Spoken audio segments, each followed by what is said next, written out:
You know, have you ever just stopped and wondered how you can tell the difference between what's real and what's not? I mean, we are just swimming in opinions, right? From experts, influencers, everyone with a platform. It can get pretty tough to know who to actually trust. So, what if there was a simple but really powerful test you could use? Something to help you cut through all that noise and find the truth. Well, that is exactly what we're going to dive into today. We're looking at an ancient blueprint for a nation, Deuteronomy chapter 18. Yeah, at its core, this chapter gives us a powerful test for truth that is, believe it or not, just as relevant today as it was thousands of years ago. It tackles that huge question. With all these competing voices out there, how do you find the one that's actually real? So, that's what we're going to do. We're going to break it all down, step by step, verse by verse. All right, first up, we're going to look at what sounds like a pretty radical economic plan for the nation's spiritual leaders. We're talking about the priests and the Levites. And this isn't about getting rich or accumulating a bunch of stuff. Nope, it's about completely redefining what it even means to have an inheritance. Okay, so our journey starts with verse 1. And right away, it says that the entire priestly tribe of Levi, they get no land, no property. Instead, they're provided for directly from the offerings made to the Lord. So to really lock this in, picture a priest literally turning his back on a detailed property map. He's not looking at land, he's facing a fiery altar. His future isn't a plot of ground, it's right there, at the heart of worship. Then verse 2 just drives this home. It says the Lord is their inheritance. For this one, imagine a Levite looking down at his own empty hand, right? Where you'd expect to see the deed to a piece of land. But then a brilliant, warm light starts to glow in his palm, filling it completely. That light, that's his inheritance, not dirt, but God himself. So you might be asking, how does this divine inheritance actually work in the day-to-day? Well, verse 3 gets super specific. It says that from a sacrifice, the priest gets the shoulder, the cheeks, and the stomach. The picture in your head should be someone at the altar, right? And they're carefully, respectfully setting aside those exact pieces of meat for the priest. It's all about precision and honor. Then verse 4 adds to the list. The people are supposed to give the first fruits, the best of their grain, their new wine, their oil, and the very first wool from shearing their sheep. So just imagine a farmer walking past all these barrels of olive oil to find that very first jar that was pressed, the one that's the purest. That's the one he gives. It's about giving the best, not just the leftovers. And why? Why this whole system? Verse 5 explains it. It's because God chose this specific tribe and their sons after them, forever, to serve in his name. And the visual for this is just, wow. Imagine a time-lapse, a continuous line of fathers and sons stretching through generations, all from the tribe of Levi, all dressed and ready for their sacred duty. It's this incredible, unbroken chain of service. Okay, so what about fairness inside the tribe itself? Verse 6 brings up a scenario. What about a Levite who's living way out in some remote town, but he feels this strong call to come and serve at the main sanctuary? Let's set the scene. You see a man packing a small bag, his face just full of purpose as he starts this long walk down a dusty road. And when he gets there, verse 7 says he gets to serve just like all his fellow Levites. So the image changes. He arrives, and he's not met with suspicion or given the side eye. No, he's welcomed with open arms. His brothers bring him right in. And this all leads perfectly to the point in verse 8. He is to share equally. The final shot for this section is really powerful. You see our traveler, the new guy, sitting with all the established priests, and they're all eating from the same pot. There's no seniority, no special treatment. The message is clear. In God's service, where you come from doesn't decide what you're worth. And right here, the whole tone of the chapter just takes a sharp turn. I mean, it pivots hard. We just finished setting up this internal spiritual structure for the nation, and now we get this really stark warning about the dangers waiting for them on the outside, in their new home. Verse 9 lays it out plain and simple. It's a direct command. When you get to the new land, do not imitate the detestable ways of the nations there. So let's picture this.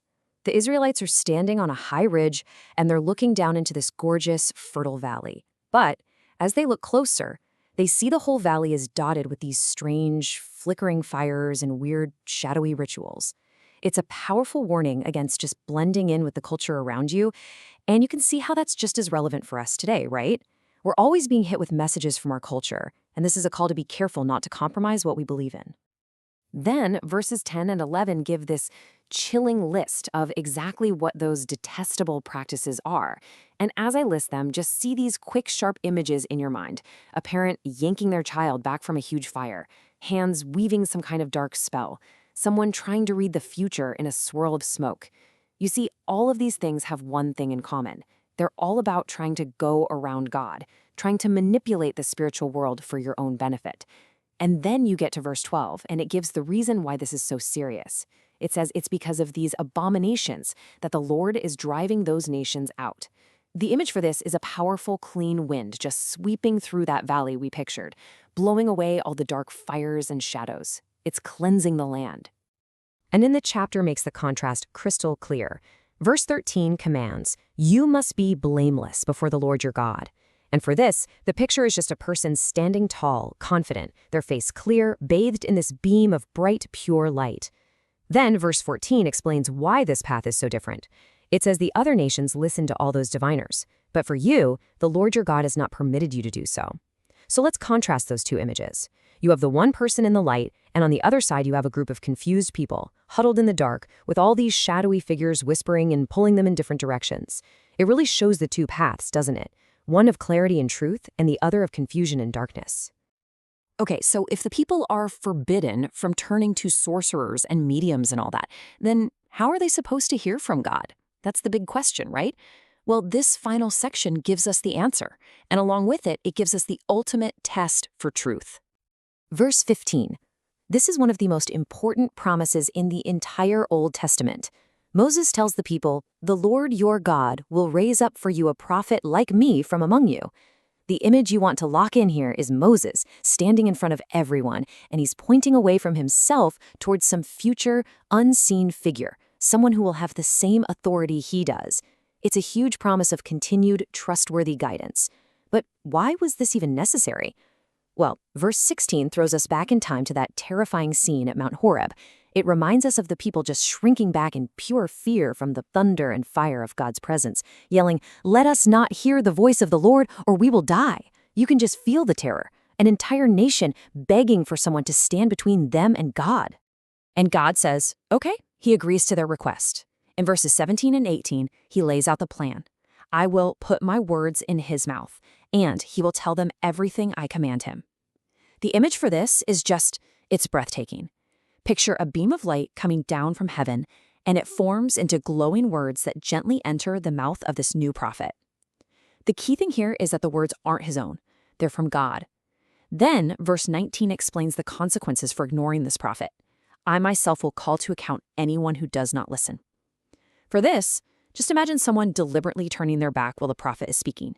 And as they turn away, this heavy, dark shadow of accountability just falls right over them. But what about the flip side? What about the opposite problem? Verse 20 gives this absolutely chilling warning about a false prophet. Anyone who dares to speak in God's name without being told to must be put to death. The visual for this is really stark. You see someone standing up, speaking loudly, arrogantly, claiming their words are from God, and then in the next instant, they're just silenced, gone.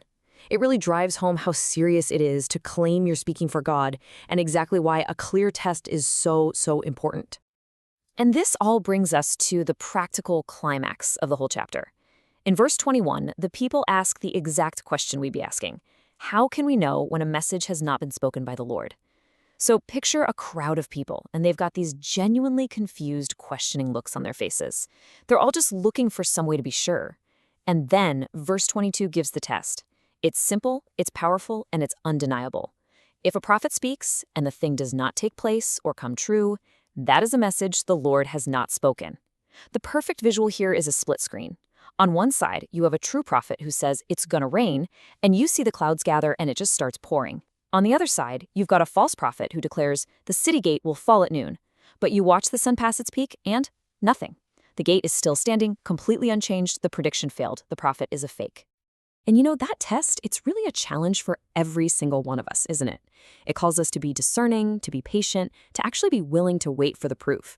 In a world that just runs on hot takes and instant gratification, this ancient idea of testing words against what actually happens, well, that's not easy. But maybe it's more essential than ever. So here's the final question. If a message could really be tested like that, would you have the courage to actually wait for the proof?